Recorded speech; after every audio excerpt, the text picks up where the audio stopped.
multi-channel is the reality. It's the way that our consumers behave. They cross from channel to channel, device to device, platform to platform, and they don't really think about it. They don't care about how difficult it is for a brand to actually track them across those different channels. So it's an absolute reality, and what they expect is a consistent and a coherent experience across all of them. So it doesn't feel like you're moving from the customer service department to the website to the shop and the outlet. So it's a joined up experience. We've had a great example with Dyson. They have a big sale in the US around Thanksgiving. Lots of activity in the retail outlets, but what Dyson were finding was that they wanted to be able to engage with the users on the mobile devices. People were either coming onto their phones to find out more information about the vacuum cleaner they're about to buy, or stuck in queues and just buying it online instead. What we've really been doing recently is consolidating and making our sites much more consistent. So when we're doing a new site, we're looking at it from a mobile perspective first.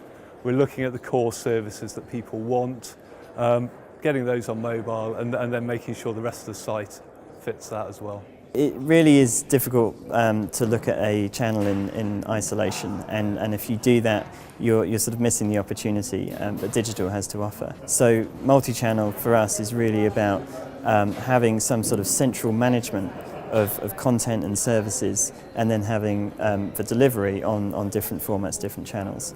So Sitecore, for instance, really helps with that central management element, so that clients aren't looking at every single channel in isolation. The work we've been doing with Amaze is an absolute real-life example of them progressing with data online. And with the introduction of Sitecore into that mix, we were able to create that multi-channel engagement between point of sale, between mobile, between tablet, online.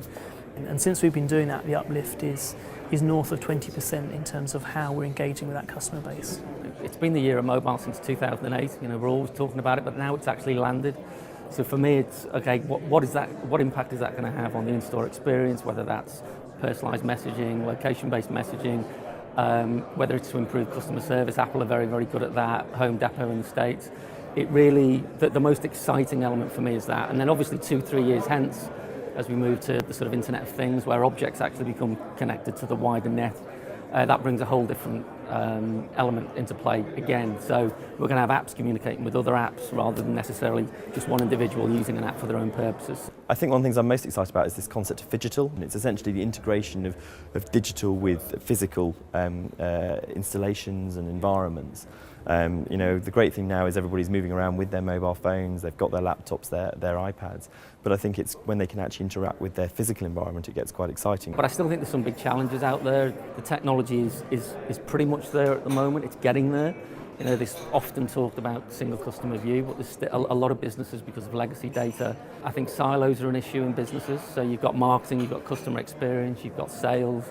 And why those silos exist within a big organisation, it's very difficult to provide a consistent customer experience and a true multi-channel experience. For me, it's about getting a lot closer to your customers as well. But multi-channel is here to stay, and any brand that doesn't have a strategy around it and how they're going to deal with it, better start focusing on it pretty soon.